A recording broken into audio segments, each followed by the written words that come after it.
Migrante, talakayan ng mga napapanahong isyu na may kinalaman sa mga buhay ng mga migranteng Pilipino at pamilya. Radyo Migrante,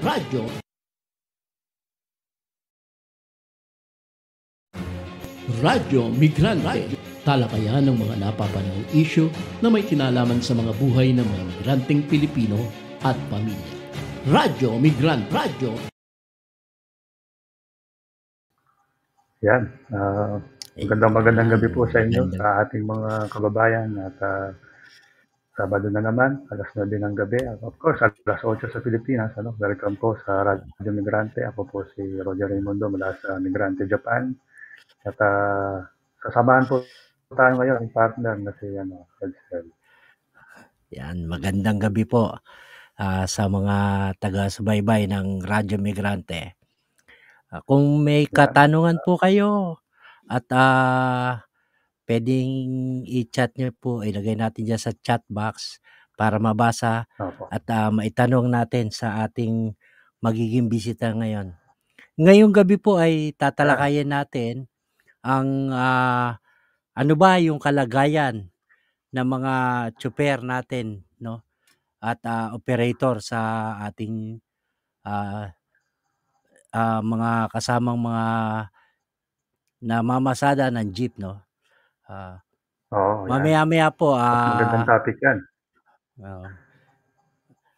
Kamakailan lang nagkaroon ng Senate hearing. Ngayong gabi ay kamakailan nga, April 30 ay ipinatupad na, natapos na di umano, yung deadline na palugit ng LTFRB o ng ating gobyerno para sa ating tsuper at maliliit na operator na mag-consolidate ng kanilang mga prangkisa, batay na rin sa kautusan o polisiya na itinatadhana ng PUB Modernization Program o plan ng ating gobyerno. Kaya po ngayong gabi, kaya nga po nung sinabi ni Ka Edsel, ay inimbitahan po natin muli ang tagapangulo ng Piston upang magbigay po sa atin ng ilang updates at ano na nga ba ang sitwasyon ng ating mga katsuperan at ang ating mga operators ngayon na pinapatupad na nga po o natapos na itong palugit. Siyempre pa, ang kasama po natin si partner, si Brother Edsel po ay hindi nyo na itatanong dati rin sa Masada sa Pilipinas. Ano ba ang pinasada mo dati, Ka Edsel? Sa UP Diliman, UP Pantranco, tsaka UP Ikot. Oo, matagal-tagal din ako dyan. Experience mismo. At ngayong gabi po, hindi na tayo magpapaligoy-ligoy at kami po ay nagagalak at napaunlakan tayo ni Kamodi, ang tagapangulo ng Piston, at kasama po natin siya ngayon upang ipaliwanag at talakayin sa atin, kasama natin kung kamusta na nga po ba ang ating mga tsuper sa kasalukuyan. Kamodi, magandang gabi po at welcome po sa Radyo Migrante. Magandang gabi po sa ating mga kasama sa Pilipinas. Magandang gabi sa ating mga kasama na mga migrante diyan sa iba't ibang mga bansa na kung saan ay talagang patuloy na kumikilos para sa interes, hindi lamang sa interes ng mga manggagawang Pilipino, si Bayong Dagat, kundi mismo sa sektor ng ating public transport. At magandang gabi po sa lahat ng ating mga kapatid sa mga OFW. Maraming salamat po, Kamodi, at ito nga po, kami din ay nalulugod na kayo po ay bukod sa busy na inyong schedule at alam naman natin ang kalagayan nga sa Pilipinas, hirap ng kabuhayan, ay tuloy-tuloy pa rin po kayo sa pagtatambol at pagtataguyod itong kampanyang ito. At gaya nga po ng naunang nabanggit na ni Ka Edsel, kamusta na po kayo bilang grupo ng mga tsuper sa iba't ibang parte ng Pilipinas ngayong tapos na po itong palugit ng LTFRB? Sa kasalukuyan ay talagang tayo ay talagang dumaranas ng tuloy-tuloy na panggigipit o pandarahas ng Estado, hindi lamang ng LTFRB at ng DOTR, kundi lahat ng halos ng ahensya ng gobyerno sapagkat ay nagtutulungan sila ngayon kung paano tayo susupilin yung ating karapatan bilang serbisyo, bilang manggagawa sa hanin ng ating public transport. Sa ngayon ay natapos yung deadline ng April 30 na kung saan ay kino-consider na tayo na quorum ng DOTR, ng LTFRB, pero hindi tayo natitinag sa ganitong anyo ng kanilang panakot at patuloy tayo na namamasada at patuloy tayo nagsiservisyo sa ating mga mamamayan sapagkat ang sinasabi nga natin kapag nawala ang mga jeepney sa ating karsada ay malaking epekto hindi lamang sa kabuhayan ng mga driver at mga operator kundi mismo sa ating mga mamamayan at mismo sa ating ekonomiya sapagkat alam natin na ang jeep ang isa sa pinakamurang nagsiservisyo sa ating mga mamamayan. Saan sasakay yung ating mga ordinaryong mga manggagawa at ordinaryong mga mamamayan patungo sa kanilang mga paruroonan? Opo. Bali, pagkatapos po itong April 30, at itong mga sumusunod na mga linggo, mga araw, ibig sabihin ay nakakapamasada pa rin po. Of course, ito ay hindi ipinapahintulot, kundi talagang siguro sabihin na natin dahil na rin sa paggigiit po ng ating mga tsuper at ng mga maliliit na operators na manatili ang inyong kabuhayan. Tama po ba? Sa ngayon talagang tuloy-tuloy tayong namamasada, tuloy-tuloy tayong nagsiservisyo sa ating mga mamamayan, bagamat talagang nadyan yung panggigipit nga ng LTFRB o ng LTO at malala yung ginagawa ngayon ng mga angisang ito na kung saan kapag nahuli tayo ay 10,000 yung multa ng driver at suspendido ng isang taon yung ating lisensya at 50,000 yung multa ng ating mga operator. Pero sa kasalukuyan ay dahil wala pa namang inilalabas na guideline ng LTFRB at ng LTO ay ibang mga violation yung kanilang mga panghuhuli sa ngayon. Ang ginagawa nila ay nanguhuli sila halimbawa uniform, seatbelt, yung mga ilaw, yung mga maninipis halimbawa yung gulong, doon nila hinuhuli. Ngayon pag nahuli nila ay kapag tinubos mo yung iyong lisensya o yung iyong sasakyan ay dito pumapasok yung paghahanap nila ng ikaw ba'y consolidated o hindi ka consolidated. Dahil ang sinasabi nila kapag hindi consolidated ay hindi nila i-release yung lisensya o yung sasakyan. Ito'y malinaw na violation sa pinong rights, sa pinong karapatan bilang serbisyo sa ating mga mamamayan. Yung may tanong na ako kamo din, nga po kasi baka yung iba hindi alam kung ano ba yung consolidated. Paano ba 'yon? Yung kung isa ito sa nilalabanan natin sa balangkas ng modernization. Sa atin ay kapag tiningnan natin wala naman tayong tutol doon sa pinang pagmo-modernize sapagkat tayo nga sabi nga natin 80 years tayong nagmo-modernize wala pa mga programa ang gobyerno sa pinang pagsasayos ng ating public transport. Tayo ay tuloy-tuloy na nag-aasa sa ayos ng ating public transport. Ang ayaw lang natin sa programang ito yung franchising consolidation na sinasabi nila ito yung batayan ikaw ay consolidated dahil iisa lang prangkisa yung iiral sa isang ruta dahil sa ilalim ng halimbawa sa ngayon ay 2023-22 ang sinasabi nila ay sa isang ruta kaya meron kang 15 unit hanggang 30 unit pero isang prangkisa. Ito yung yung nating tinututulan dahil kung ang layunin lang talaga ng gobyerno ay para isaayos yung usapin ng ating public transport, bakit kailangan bawiin yung mga individual na mga pag-aari ng mga prangkisa? Bakit kailangan na isang prangkisa lamang sa isang ruta? Kung ang layunin ng gobyerno talaga ay ayusin yung ating public transport. Kaya ito yung isang mariin nating linalabanan yung silalim ng balangkas ng modernization. Hindi ba kamudi yung ganyang patakaran mauuwi sa mga At halimbawa, 'di ba, karanasan naman natin 'to bilang mga driver, no, yung mga bus, 'di ba? Iisa yung prangkisa nila. Pero ginagawa na kunyari 15 units sa isang prangkisa. Ginagawa nila dinodoble-doble nila at hindi naman namo-monitor 'to, 'di ba, ng gobyerno o ng LTO So o yun yung ng ano, yung LTFRB. kasi yung gusto nga nila, 'di ba? Sinasabi nga nila sa programa nila ay kailangan natin pumasok sa corporation o magbuo tayo ng kooperatiba. Ito yung sa ilalim ng consolidation, ito yung isang case number lang eh. Parang totoo yun, parang bus company o yung mga taxi na malalaking kumpanya, iisang mga case number yan, iisa yung kanilang hawak na mga prangkisa.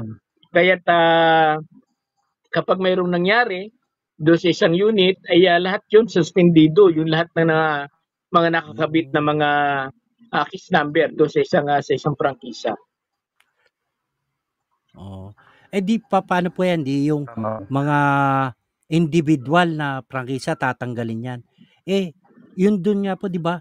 Halimbawa, yung biyanang ko, no? Napakatagal niya ng hawak yung kanyang prangkisa. Di ba? Yung individual na prangkisa. Tatanggalin yun sa kanya. Paano kung nagka-problema yung sinasabi nila sa kooperatiba? Ano yung assurance? Wala siyang assurance kung ano mang mangyari halimbawa sa korporasyon o sa kooperatiba. Kapag nalugi yung kooperatiba, hindi wala na siyang hanap buhay. Dahil nga yung hindi naman niya mababawi yung kanyang prangkisa. Kasi kahit yung mga dating yung mga dating kooperatiba, 'di ba dati wala pa namang programa ng modernization, yung mga dating kooperatiba ay nasa kooperatiba halimbawa tayo. Pero yung ating property ay pag-aari nating individual. Yung ating prangkisa, merong halimbawa Moody Floranda Das Cooperative ang nakalagay sa ating prangkisa. Sa ngayon, dito sa ilalim ng programa ng PUBMP, wala nang DAS, kundi yung prangkisa mo nakapangalan na sa kooperatiba o sa corporation. Kaya ano man mangyari sa corporation at kooperatiba ay swerte ka kung mahahabol mo pa yung makukuha mo pa yung capital of share na inilaan mo sa kanila. Pero karamihan sa kasalukuyan sa ngayon ay dito sa atin, dito sa bansa sa Pilipinas, ay marami nang nag-iiyakan ng mga kooperatiba sapagkat yung dating may mga pag-aari halimbawa ng 5 unit o 10 unit, nung pumasok sila sa kooperatiba, lahat yun nawala. Na-wise out yung kanilang mga property. At ang naging malaking problema ay pag nagano sila sa CDA, natutuklasan nila na hindi sila part ng corporation o hindi siya part ng kooperatiba. Kaya maraming mga complaint sa atin, halimbawa sa atin sa National Federation natin, sa Piston, ay maraming nagko-complain ng mga individual na mga operator. At mismo sa mga hearing natin sa Kongreso, ay talagang nag-iiyakan na yung mga dating mga operator. Sabi nila dati, nakakapagpaaral kami ng aming mga anak, nakakakain kami ng sapat, nakakapamasyal kami. Sa ngayon, nung pumasok kami sa programa ng gobyerno, lahat yun nawala. Halos hindi na namin mapag-aral yung aming mga anak at halos hindi na kami makapagbayad ng aming mga tinitirhan. Kaya maraming mga operator na naninirahan ngayon ay talagang yung nangungupahan, talagang hirap na hirap dahil nga doon sa kawalan ng kanilang dating income ay nawala sa kanila. Yun po, no? Nung matapos po nung April 30, no? Ano po yung nangyari doon sa mga hindi pumasok sa consolidation na mga operator at chopper? Sa ngayon ay patuloy tayong naninindigan na hindi talaga pumasok o mag-comply doon sa PUBMP program dahil nakikita na natin yung epekto, yung epekto nito sa ating mga operator at sa ating mga driver.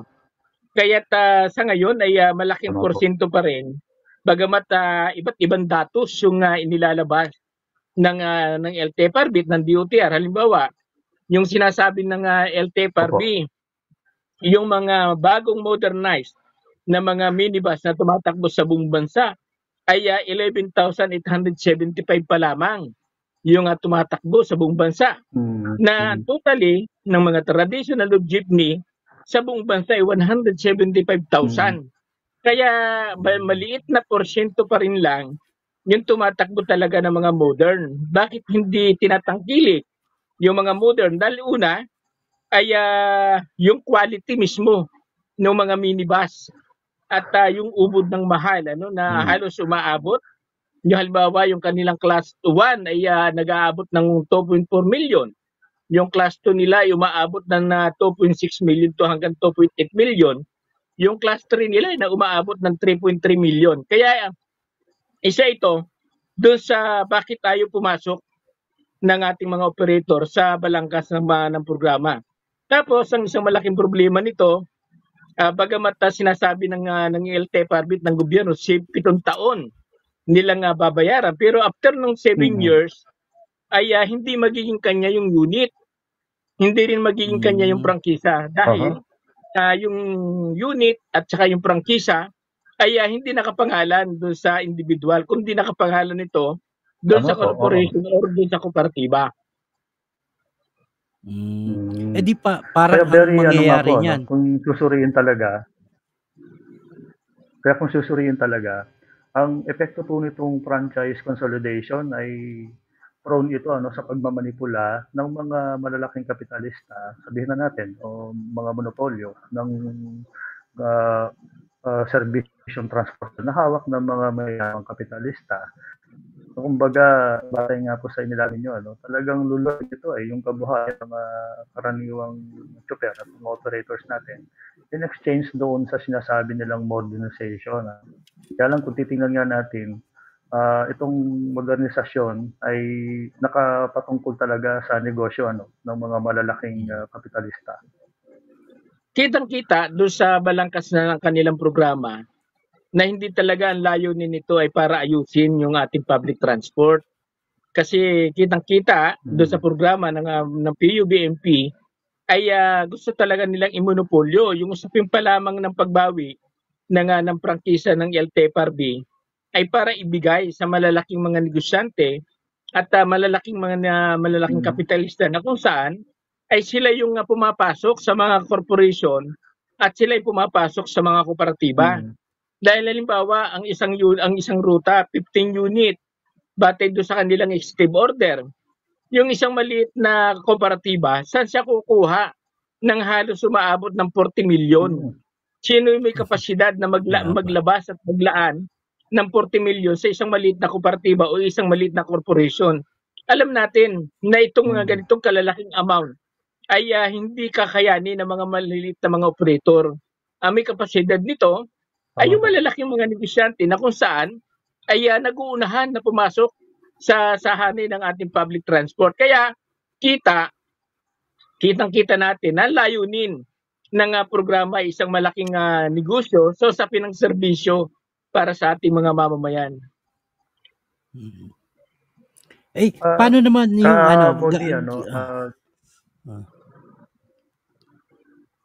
Sige, Ardi. Huling follow-up question lang po. May dito sa isinasagawang mga hearing at ongoing ng mga consultations na ginaganap ngayon. Para saan po itong mga consultations na ito at ano po ang papel ng Piston at ng iba pa mga grupo sa kasalukuyang panahon na isinusulong pa rin ang laban na ito? Yung mga nagaganap na hearing sa Kongreso at sa Senado ay bahagi ito ng pagsisiyasat pa rin ng mga mambabatas doon sa programa. Dahil ang isang malaking problema talaga dito ay halimbawa sa programa ng PUBMP, yung simpleng sangkap ng modernization, yung route rationalization ay hindi pa majority na nagagawa ng mga ahensya. Kahit ang sinasabi nga ng Kongreso at ng Senado ay bakit wala pang route rationalization? Halos 7 o 8 taon na ang programa ng modernization. Na hanggang sa ngayon, mismo itong ating mismo yung buong National Capital Region, yung 7 city ng NCR, ay wala pang route rationalization. Kaya ibig sabihin yan, ay yung mga ruta na binibigay ng LTFRB sa mga corporation at sa mga kooperatiba, posible at malaking posibilidad na mawala sa kanila yan kapag lumabas yung route rationalization. Dahil ang route rationalization ay siya yung magtatakda ng dami ng sasakyan at gaano karami ang kanyang pagsiservisyohan sa isang ruta. Kaya halimbawa, lumabas sa route rationalization, ay hindi pala pwede rito ang minibus. Halimbawa, yung kahabaan ng Commonwealth, lumabas yung route rationalization, hindi po pwede rito ang minibus. Ang kailangan dito yung buses, yung malalaking bus. Ngayon, yung mga rumuruta sa kahabaan ng Commonwealth, saan mo ngayon ilalagay? Saan mo ihahanap ng ruta? Yung halimbawa, yung rumuruta ng Marcos Highway, yung mula Padilla papuntang Cubao, o yung mga minibus dyan na tumatakbo sa ngayon, pag lumabas yung route rationalization, pwede rin silang mawala sa mga ruta na yan. Na pwede silang ilagay ito sa mga ruta ng tricycle. O hindi magkukos lalo ito ng mas malaking problema. Kaya yung mga nagaganap na hearing sa Kongreso at Senado ay bahagi pa lamang din ito ng investigation ng Kongreso at ng Senado. Bagamat malinaw yung ilang posisyon ng mga congressman. Ang sabi nga nung May 21, nung tayo ay dumalo sa hearing sa Kongreso, mismo sinasabi ng Committee on Transport ng mga congressman na wag ituloy yung programa ng PUBMP kasi wala itong masusi na pag-aaral sa usapin ng programa ng modernization. At kahapon ay nagkaroon din ng hearing sa Senado at isa tayo sa naging resource person doon sa hearing. At talagang kitang-kita na mismo yung mga senador, mismo sina Rapi Tulfo, sinasabi ni Rapi Tulfo talagang hindi pinag-aralan itong programa. Kaya kahapon ay ang nangyari kahapon doon sa hearing sa Senado ay naningil na si Grace po kasi 7 taon na o magwa 8 taon na yung programa. Ano na nangyari? Bakit hanggang ngayon ay wala pang malinaw na programa talaga yung programa ng PUBMP? Malabo ang sinasabi nga ni na Grace po kahapon at ni na Robin Padilla at saka ni Estrada, no? Na talagang kitang-kita na parang nag-ano lang ng programa ng Estado. Ito yung programa, bahala kayo kung paano nyo i-implement. Yun yung kitang-kita kahapon doon sa hearing. Nako parang nauuligan po natin uli ngayon yung pahayag ni Pangulo doon na kayong mga driver nahihirap kayo, wala akong pakialam, mamatay kayo sa parang yun po ang simpleng no. Sige, kahit ganun na nga yun nangyayari, no. Napanood ko rin yun yung hearing na yun, no. Di ba po sinasabi doon sa hearing na yun, no, yung 81% na yung na-consolidate na PUB, tas 19% pa lang yung kung hindi nga po nila pinag-aralan, paano nila nagawa yung ganung marka? Gaano po katotoo yun? Tuloy yung isang daya sa datos ay tuloy kahapon tinatanong din naman sa hearing yun na ang sa atin, sa part natin, ang tingin natin ay kinumply nila yung lahat ng public transport. Halimbawa, yung modernize sa UB, yung sa bus, yung sa taxi, pinagsama-sama nila yon yung 4 na public transport, kaya umabot sila doon sa 80%. Pero pag tiningnan natin, tinatanong din kahapon ng mga senador, ilan ba talaga porsyento yung mga jeep na umabot doon sa modernization? Kasi mag-iiba yan kapag pinag-usapan lamang ay yung jeep na gano'ng kalaking porsyento na yung nagkonsolidasyon sa sahanin ng mga ng jeep. Wag isama yung 3 muda ng ating public transport. Hindi masagot ng LTFRB ng DOTR na gaano ba talaga kalaking porsyento sapagkat may mga datos tayo na mga nahahawakan. Halimbawa, mismo yung inilabas ng DOTR na nakuha ni Grispo, no, na inilabas naman ito ni Ted Filon doon sa kanyang programa. Ang layo nung datos. Nung 11,875 pa lang na mga modern, malayo na doon sa actual. Kasi ang sinasabi nila, 11,875 yung kabuuan. Pero meron silang bagamat ang NCR mayroong 27,672 sa NCR. Hindi ang layo na nung inilalabas Oo. nila. Kasi nilalabas nila yung buo na 11,000, pero sinasabi nila meron 27,000 na nag-consolidate sa NCR. Kaya doon pa lamang ay malabo yung inilalabas ng datos. Kaya tingin natin ay hindi siya concrete, hindi siya yung tamang datos. Dahil kung titingnan natin halimbawa sa mga ruta, halimbawa yung Cubao Divisoria, yung Cubao Divisoria, ang Cubao Divisoria ay merong 160 na mga traditional jeepney. Ang tumatakbong modern ay 13 modern. Ang tumatakbo sa Cubao Divisoria, majority na tumatakbo sa ruta ay mga traditional jeepney. Halimbawa, yung Cubao Vito Cruz, Remedios, Quiapo, Calao, ay wala pang wala pang modern. Ang tumatakbo dyan ay mga traditional jeepney. Kaya, lalong nahuhubaran yung binibigay na datos ng LTFRB ng DOTR na ano yung naging basihan doon sa sinasabi nilang 81% na nag-comply doon sa kanilang programa. Kaya sabi ni Rapi Tulfo din kahapon ay dalawa yun voluntary na pumasok sa consolidation o pwersahan na pinapasok sa consolidation. Yung mga deadline na inilalabas ng LTFRB ng DOTR, part yun ng panggigipit sa mga operator dahil ang sinasabi nila, kapag hindi ka pumasok sa corporation, hindi ka pumasok sa kooperatiba, ay hindi ka na makakapaghanap buhay. Kaya kita yung absoluto o yung pananakot para maobliga ka na mag-apply sa corporation or mag-apply ka sa kooperatiba.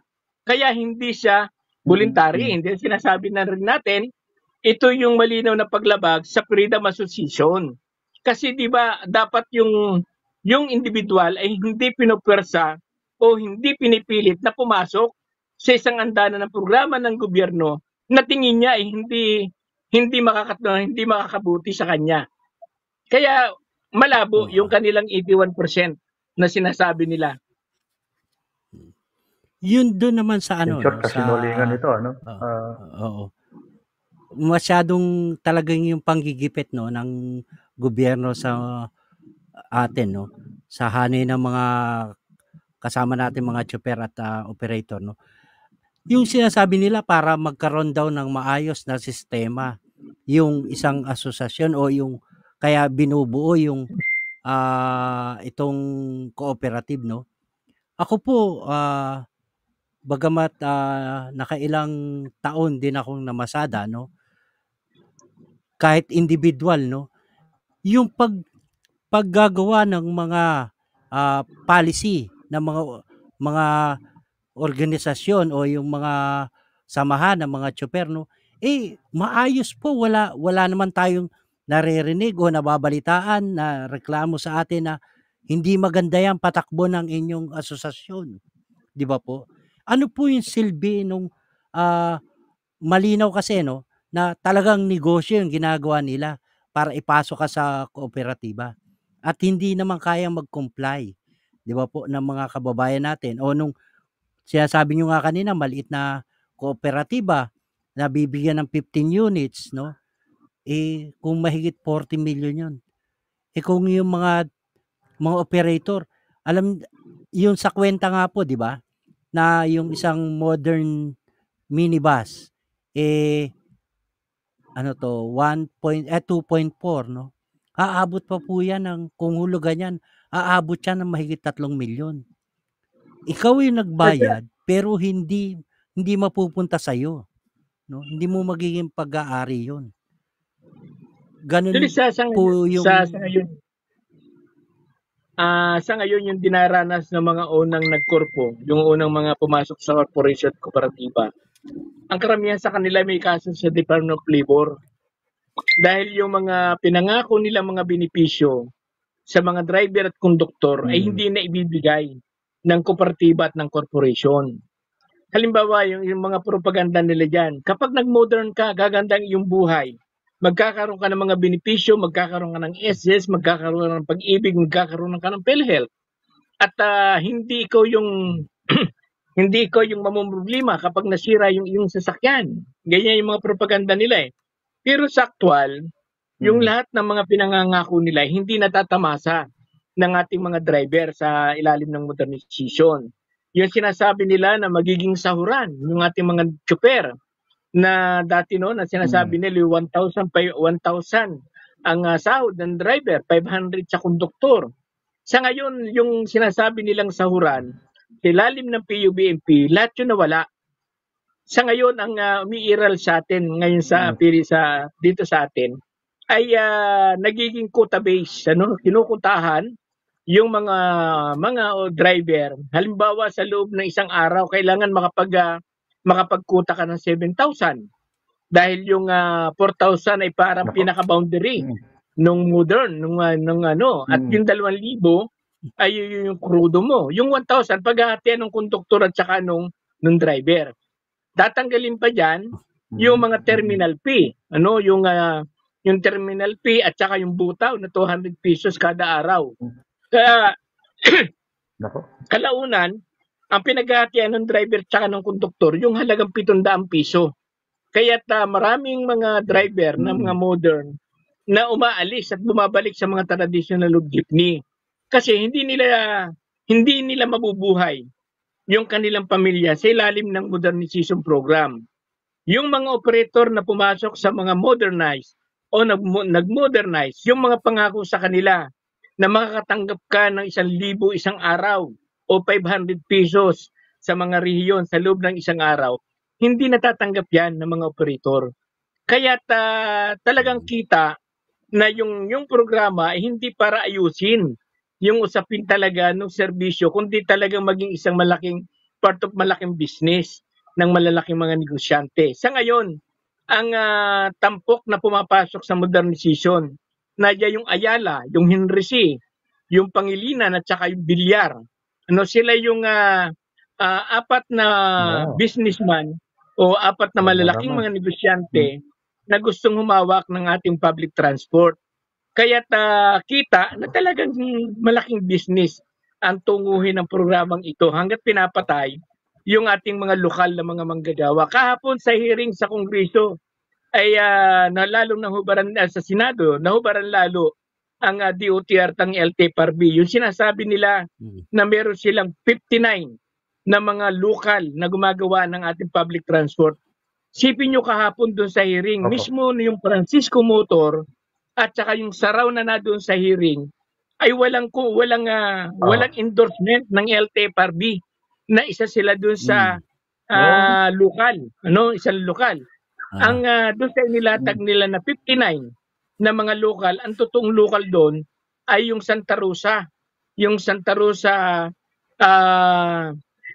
yun lang yung lokal. Yung 58 ay nung natin, halos karamihan ay mga foreign na mga dito sila nag-a-assemble sa Pilipinas, pero hindi dito ginagawa yung mga minibus, kundi dito lang sila nag-a-assembly ng mga minibus. Kaya kita at ang sinasabi nga kahapon ni Rapi doon sa hearing, bakit kayo siksik kayo ng siksik sa foreign? Bakit siksik kayo ng siksik sa China? Bakit ano bang meron diyan? May ano ba yung bakit kayo nagsisiksikan? Bakit hindi nyo kinukonsulta? Bakit hindi kinukonsulta yung mga lokal? Sabi nga natin kahapon nung magsalita tayo ay nandiyan yung Skipper Motor, nandiyan yung Francisco, yung Saraw, yung Malagueña, yung Hataw, yung LGS. At sabi natin halos sa 1,662 na mga rehiyon sa buong bansa, lahat yan may gumagawa ng lokal ng ating public transport. Bakit hindi ito yung suporta at tulungan ng gobyerno? Na pag itong tinulungan ng gobyerno, ang effect niya, pagtaas ng economic ng ating bansa. Kaya talagang si Rapi kahapon, sabi niya, dapat lokal yung konsultahin nyo. Isipin nyo, kinukonsulta nyo ay yung mga gumagawa ng mga bus, gumagawa ng mga Toyota, gumagawa ng mga Isuzu. Ang usapin dito ay jeep. Tapos ang kinukonsulta niyo ay puri na gumagawa ng mga bus. Talagang magkaiba. Ang sabi ni na Rapi Tulfo, totoo naman yon na anong kinamuhangan halimbawa ng China, anong kinamuhangan ng Japan, ng US sa jeep, na ang ginagawa naman nila yung mga kotse at saka mga bus. Kaya kita talaga na ang tanong na nga ni na Rapi kahapon saka ni na Rubin Padilla, baka malaki ang suhol. Baka malaki ang binibigay ng mga foreign kaya doon nagsusukan. Malabo, no? Yun. Pero po 'di ba nabanggit din doon, no? Nabanggit din doon sa hearing na merong binigay na parang incentive na 9 billion, no, sa foreign manufacturer yung gobyerno. At tapos yung second phase noon, hinihingi ng mga local manufacturer na hindi ibinigay, no po. Di malinaw lang dun na talagang pinapaboran lang yung mga international na manufacturer, no? At talagang pinapatay yung transportation, no? Kasi kita naman doon no, yung ginagawa nila minibus, hindi yung iconic jeep, 'di ba po? Talagang actually maraming inilabas kahapon si Rapi na mga milyon-milyon na kahit nga doon sa usapin ng route rationalization, merong parang 37 million na nakalaan sa route rationalization. Merong 500,000, 500 million na nakalaan doon sa ganyan. Yun nga, bakit napupunta nga sa foreign, bakit hindi nga sa lokal? Kaya ibig sabihin yan, kitang-kita na yung programa talaga hindi para pagsasaayos anong usapin ng ating public transport, hindi para maging isang malaking business talaga yung serbisyo sa ating mamamayan. Yung sinasabi nga ng information and dissemination, di ba? Na naglaan ng 390 ba? Tapos meron 390 million. Tapos hindi naman ginamit, no? Pera. Oo, hindi ginamit. Ibig sabihin lang talagang walang panahon ang gobyerno para i-modernize yung o tulungan yung mga kababayan natin, mga chopper at operator, no? Ang gusto lang nila patayin to at ibigay doon sa malalaking kapitalista, no, ang mga negosyante. Sabi pa nga ni Rapi kahapon hanggang naghihirap yung mga driver at mga operator, kayo naman nagpapasasa sa Boracay. Kaya po no? Yeah, di ba yung simpleng lang na dapat yung mga inilaan na mga pundo ay para doon sa pagsasayos talaga, hindi nila ginamit sa maayos at yung iba naman hindi talaga nila ginastos. Siguro po yung isa pa po titingnan natin kung in paper sa papelihin na natin sa pagkakagawa ng batas, marami naman itong component hindi lang yung mismong pag-alis doon sa mga luma, quote-unquote po, ng mga lumang jeepney, ay yung pagsasaayos nga ng kabuhayan. Halimbawa, doon kasi doon sa mga pulisiya ditong batas, doon sa mga maapektuhan, hindi makakatugon doon sa modernization, ay bibigyan ng alternatibong kabuhayan, kakaroon ng livelihood, training, something, saka 7 taon nang gustong implement ito ng gobyerno, ang kasalukuyan lang talagang na-implement nila yung paglusaw sa yung effect, ang paglusaw lang doon sa prangkisa ng ating mga chopper at mga operators ang nagawa nila. Bukod pa doon sa milyon-milyon ng inilaan na pondo, ito ay nagkagulat na nagpatinag ang ating mga chopper, ang ating mga operators dito sa bantaan ng gobyerno. Saan mapupunta itong pondo na ito? Na dapat inilaan sa mamamayan, hindi po ba? Kaya tama po kayo, Kamodi, talagang defective, hindi tama itong pagkakagawa ng batas na ito. Ngayon po, Kamodi, Hunyo na ngayon at sa susunod na buwan ay magyayabang na naman siya ang kasalukuyang Pangulo sa kanyang mga nagawa at mga pangako noong nakaraang taon sa hanay po ng ating mga chopper at ating, siyempre, ng mga manggagawa na masang mananakay kung kayo po ang tatanungin kamo ito po tinanong na natin sa ibang guest natin noong nakaraan, ano? Pero tatanungin din po namin kayo, ano po ang gradong ibibigay nyo sa gobyerno ni BBM kung kaugnay naman po sa kabuhayan at kalagayan, sitwasyon ng ating mga super. Pagsahanin ng sektor ng transport at sahanin ng sektor ng mga manggagawa, tipong mahirap bigyan ng numero yung kanyang panunungkulan sa loob ng 2 taon. Parang zero. Parang zero yata Kung sa eskwelahan na merong kalabasa o merong upo, baka mas yung upo, yung kalabasa yung kanyang award Kasi ibig sabihin niya sa loob ng halos 2 taon ng kanyang panunungkulan, kaya inutil at walang silbi sa interes ng hindi lamang ng sektor ng ating public transport, kundi mismo sa interes ng ating mga manggagawa.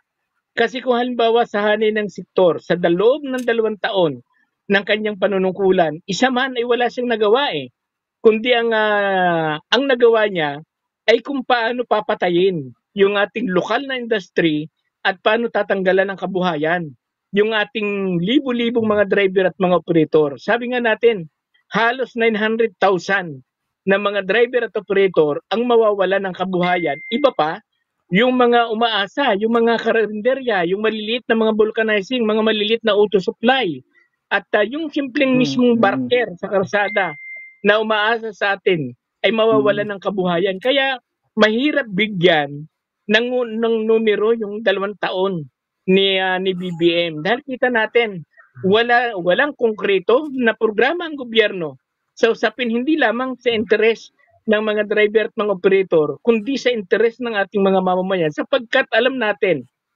na sa ngayon, yung itinutulak ng ating mga kapatid na mga manggagawa, yung usapin ng nakabubuhay na sahod, hanggang ngayon di gumagalaw. Merong 150 na itinutulak kung saan, bagamat ito ay naaprubahan ng Kongreso, naaprubahan ng Senado, pero ito'y kulang. Pag tinignan natin sa pangangailangan ng ating mga kapatid na mga manggagawa, yung usapin ng malawakang demolition, yung malawakang demolition sa hanin ng mga maralitan lungsod, yung tatuwiran at tahasang pangamangkam ng mga lupa sa ating mga kapatid na mga magsasaka, nakakibat nito ay estado. Kaya anong ibibigay natin na numero sa ganitong klaseng administrasyon? Magtatatlong sona o 4 na sona na si BBM ay anong i-report niya? Yung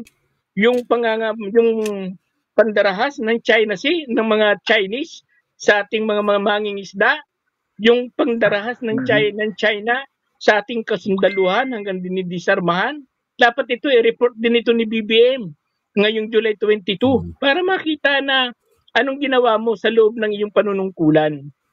Kaya mahirap magbigay ng ng numero kasi mahirap magbigay ng award. Sabi ko nga, baka pwede nga yung kalabasa o yung upo. Baka pwede nyo natin ibigay. At kasi yung upo at kalabasa, pag inatan nyo may silbi sa kanya.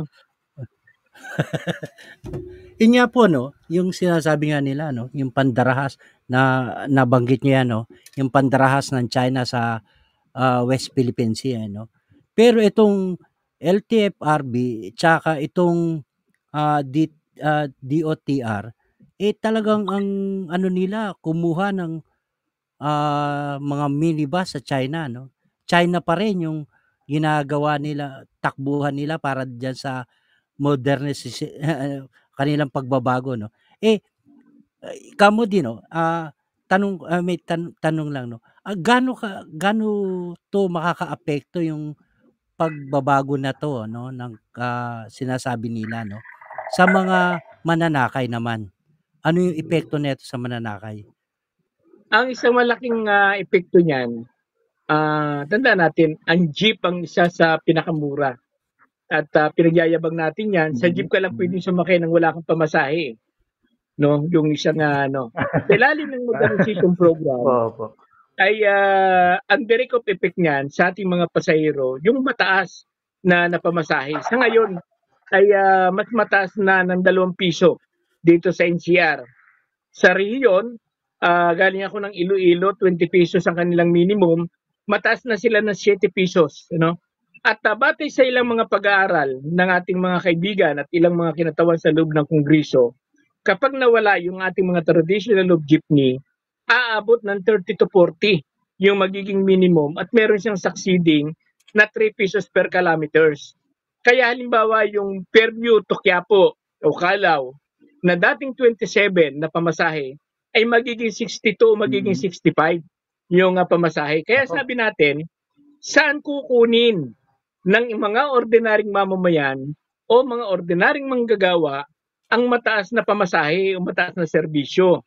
Hindi lamang sa level ng mga kabataang estudyante, kundi sa lahat ng ating mga mamamayan na alam natin na yung kararampot na kinikita nila sa kanilang hanap buhay, sa kanilang trabaho, ay pinipilit nilang pagkasyahin doon sa pangangailangan ng kanilang pamilya. Kaya talagang isa ito doon sa papasanin ng ating mga pasahero, papasanin ito ng mga mamamayan yung mataas na serbisyo. Kaya kita, doon sa programa ng PUBMP, ang layunin nito ay negosyo. Kasi kapag hindi nila itinaas yung kanilang pamasahe, batay din kahapon sa hearing ng Senado, ang kailangan i-produce ng isang kooperatiba per unit ay kailangan mag-produce ng 27 hanggang 37,000 per month. Saan mo kukunin yun kung di ka magtataas ng pamasahe? Kaya ang effect niyan, ang direct of effect niyan, ang magpapasan talaga niyan yung mga mamamayan, yung mga pasahero. Yun yung magiging malaking epekto. At alam natin na ang sahod ng mga manggagawa dito sa Pilipinas ay depende sa mga rehiyon. Kung dito sa NCR hindi 610 pesos, ay paano pagkakasyahin yung 610 pesos mo kung halos 300 pesos na yung mawawala sa iyo para sa makauwi at makapasok sa iyong trabaho? Oo nga po no. Isa lang 'yan do sa dinadanas ng ating mga kababayan, no. Pag nagtaas pa yung presyo ng langis, patong pa rin po 'yun, 'di ba? Sa pagtaas ng pamasahe. Dito sa atin, dito sa Pilipinas, dahil nga doon sa mga batas sa ilalim ng Old Regulation Law, Train Law, iba't saka ng sales tax sa langis, ay ginagawang siso ng malalaking kumpanya ng Shell, ng Caltex at saka ng Petron na sila na lamang yung nagtatakda ng pagtaas at pagbaba ng presyo ng petrolyo. Magbababa sila ng sintabo, magtataas sila ng mahigit na piso. Halimbawa, nitong nakaraang Martes, nagtaas sila ng 1 piso and 75 centavos per liter sa diesel. At 160 naman sa presyo ng kerosene, 80 centavos naman sa presyo ng gasolina. Pag tinignan natin yung 1 piso and 75 centavos per liter, kung nakaka 30 liters per day ang isang jeep, halos 80 pesos yung direktang na walang kita na dapat ay magagamit na ng drivers doon sa pangangailangan ng kanyang pamilya. Pero dahil doon sa kapabayaan nga ng gobyerno at pananatili ng mga buwis sa usapin ng produkto, ay talagang ang nagsasuffer nito ay yung mga driver at saka yung ating mga mamamayan. Dahil alam natin na kapag tumaas ang presyo ng petrolyo, ang kasunod niyan ay pagtaas ng mga bilihin.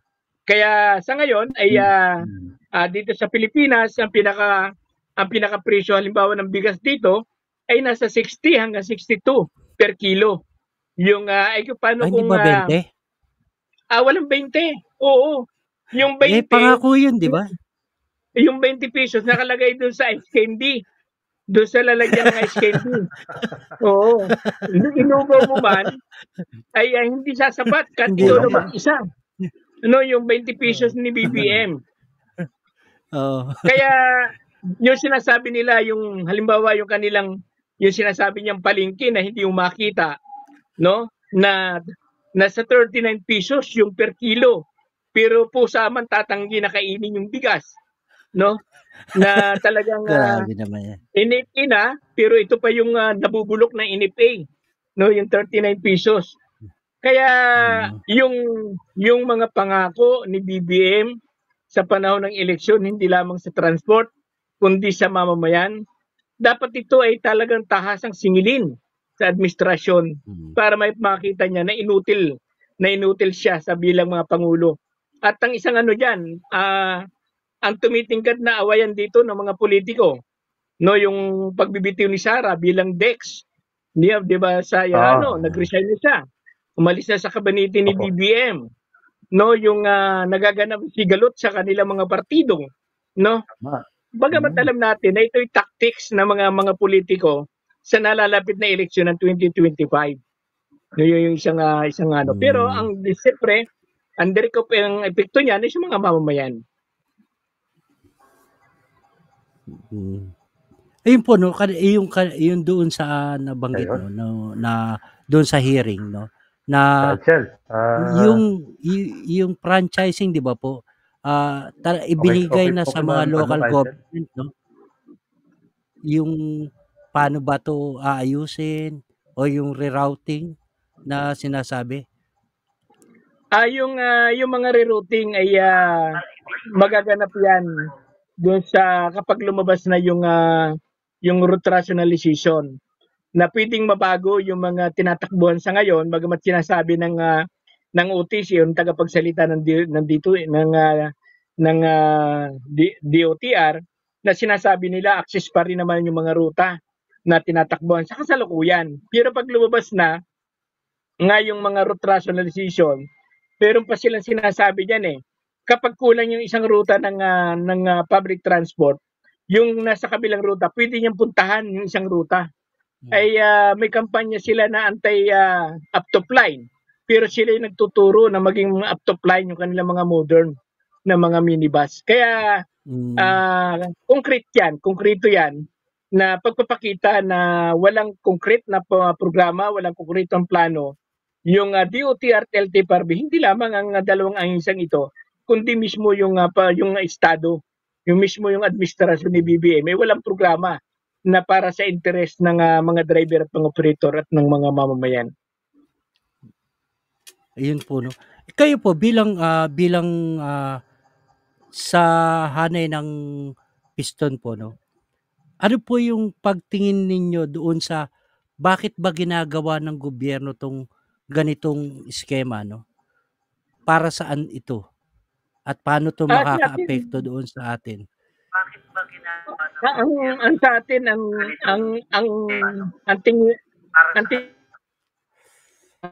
talagang dahil yung mga policy at mga programa sa ilalim ng neoliberal na policy ng Estado ay kitang-kita na hindi talaga ang layunin ng gobyerno iangat yung ating sariling industriya, yung ating sariling ekonomiya, kundi umasa sa mga dayuhan at malalaking mga negosyante. Halimbawa na lang diyan, yung usapin ng PUBMP program, na nagtutulak sila ng modernization pero pinapatay nila yung mga lokal na mga manggagawa. Yung programa ay nakatanghoy ang Estado sa mga dayuhan. No, katulad nga ng China, ng Japan at ng US. Lalo na sa ngayon ang Amerika ay nalulugi sa usapin ng mga naghahanap na rin sila ng pagtatapunan ng kanilang sobra-sobra produksyon ng mga sasakyan.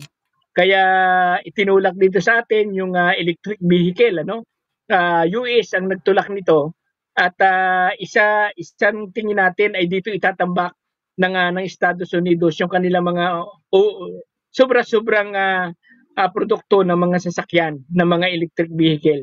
Kaya tayo ay sa bahagi natin ay dapat maging mapagbantay at mapagsiyasat yung ating mga mamamayan, hindi lamang ang sektor ng ating public transport, kundi ang lahat ng ating mga mamamayan sapagkat yung ganitong mga programa ay lalong pagbulusok ng ekonomiya ng ating bansa.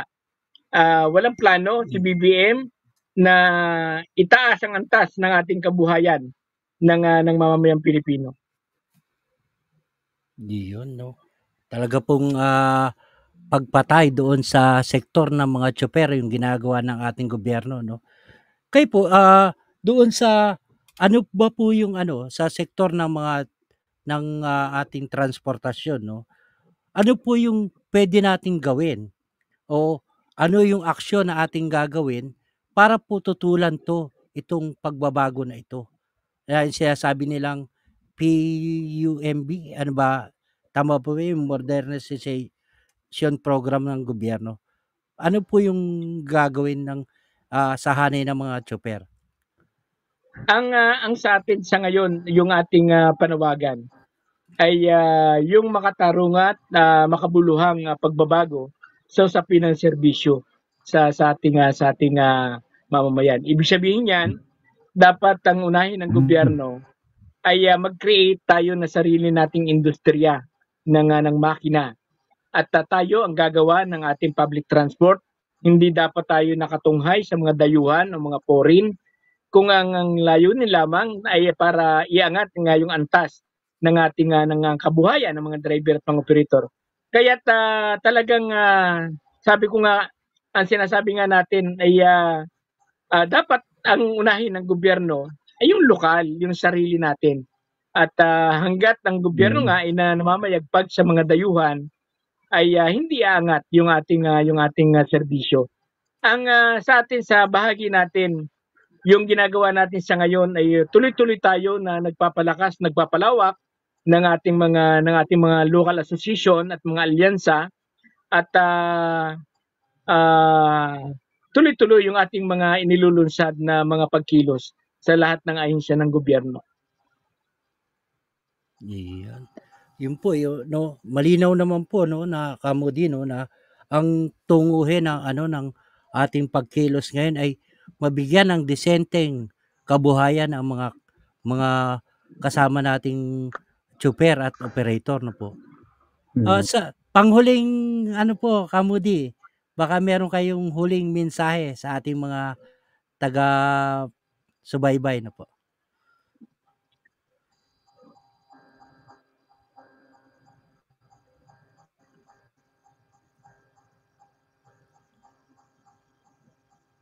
Naririnig ba po ako kamudi? Baka po meron kayong last word sa ating sa atin ay ang panawagan natin sa lahat, hindi lamang sa dito sa Pilipinas, kundi tayo ay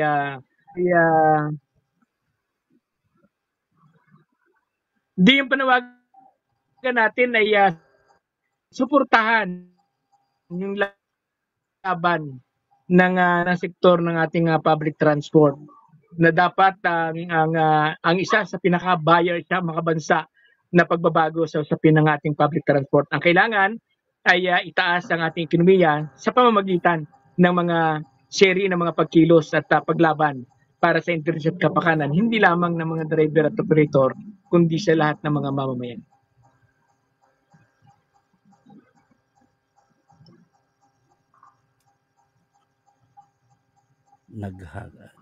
Yun. Maraming salamat po ulit kamudi sa inyong pagpaunlak sa amin. Ayun na laglag na rin si kamudi na wala na no. Marami pong salamat ulit no sa tagapangulo ng Piston no.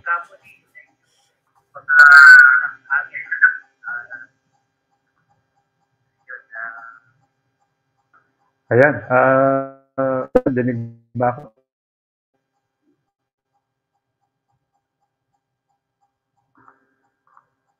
Hello, Kaichel, dinig ba ako? Pasensya na at medyo mahina ang connection ko ngayon.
Yung ating connection, nalalaglag tayo sa area, no?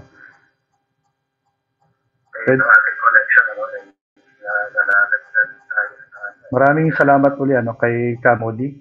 Kamodi, maraming salamat po at sa inyong pagpapaunlak at sa piston sa ating mga kasamahan, ng mga tsuper at sa mga operators na patuloy na naninindigan ko sa presenteng kabuhayan sa makabayan at makamasang serbisyo sa transportasyon. Po kami sa inyo at pamamagitan ng programang ito ng ating sa Radyo Migrante, gusto natin na maging daluyan itong programa na ito na tuloy-tuloy na mailat ang kalagayan ng ating uh, sa sektor ng ating transportasyon at sa gayon ay tuloy-tuloy naman po ang suporta ng ating mamamayan na pati kaming mga migrante sa inyo naman at asahan na parati po kaming susuporta at kasama ninyo sa na ito. Edsel, try nga ng audio mo.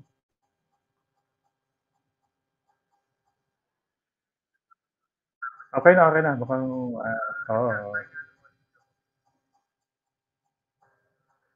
po, sa ating po mga taga-subaybay ngayong gabi, maraming salamat po sa inyo na bilang suporta po sa ating mga tsuper sa ating serbisyong transport. Maaari nyo pong i-share itong ating programa ngayong gabi.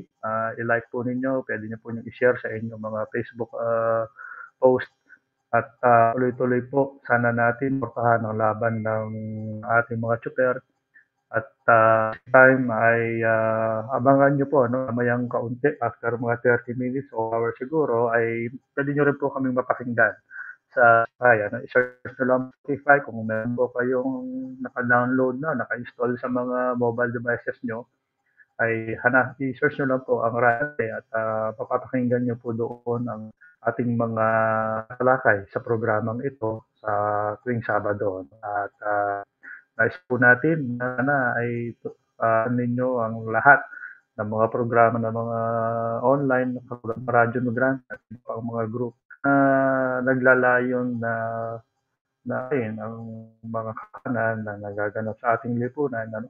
Labanan po natin ang fake news.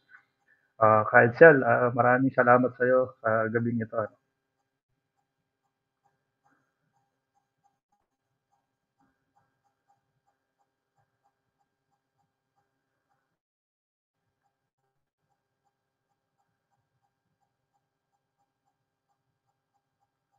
Mukhang, sige po. Pasensya na po, medyo may problema po ang ating tawag dito, connection ngayong gabi. Pero alam naman po natin na naitawid ang mensahe mula sa grupo ng Piston at sa hanay na rin ng lahat ng grupo ng transport, sektor ng transport sa ating bayan. Basahin ko lang po itong ilang mga komento dito sa ating Facebook sa chat group. Sabi ni Chelsea Lord sa magandang gabi. Gobyerno walang sinil.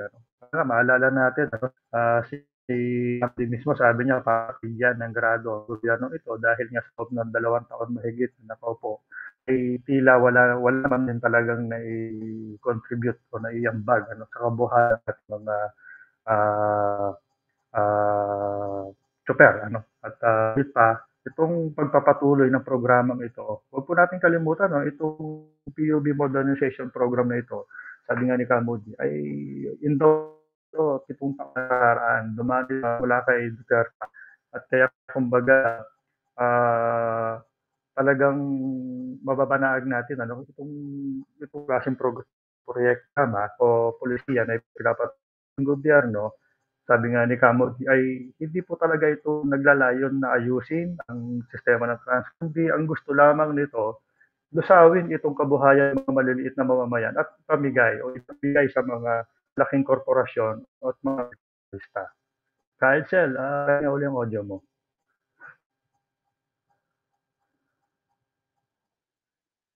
Ayan, mukhang okay na. Hindi naman kita baka paki-check nga po sa ating taga-subaybay kung naririnig si Kaedsel.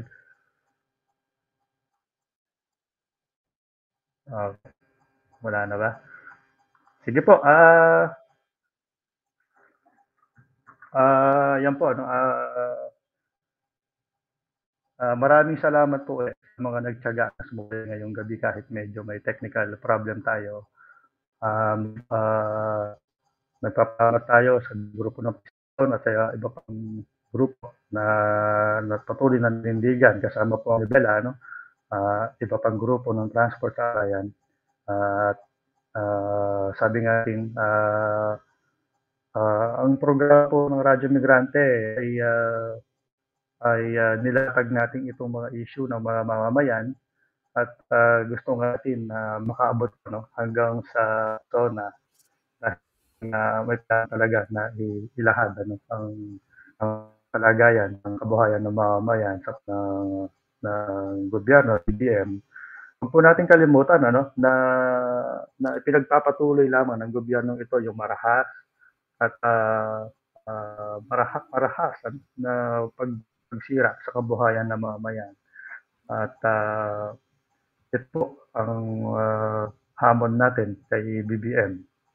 Sana itong mga senador po na binabanggit nga ni Kamodi kay Edsel kanina na sumusuporta sa kabuhayan ng ating mga tsuper at sa kanilang panawagan, panindigan ang kanilang panindigan na sumuporta at pigilan ang pagpapatupad ng batas na ito. Yun.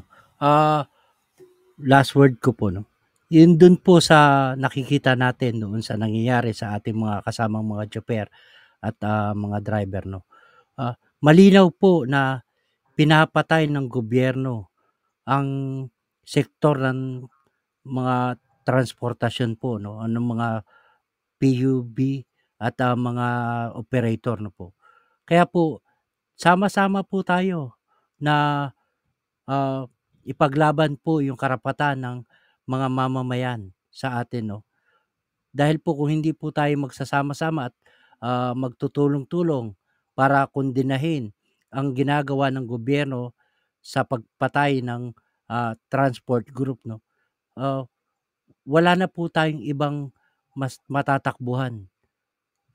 Muli po, magandang gabi. Ako si Edsel Villena ng Kapinsay Tama Migrante. Yan. Ako po si Roger Raymond mula Migrante Japan. Muli po ay papasalamat sa pagtunghay ngayong gabi at mabuhay po kayo. Radyo Migrante, talakayan ng mga napapanahong issue na may kinalaman sa mga buhay ng mga migranteng Pilipino at pamilya.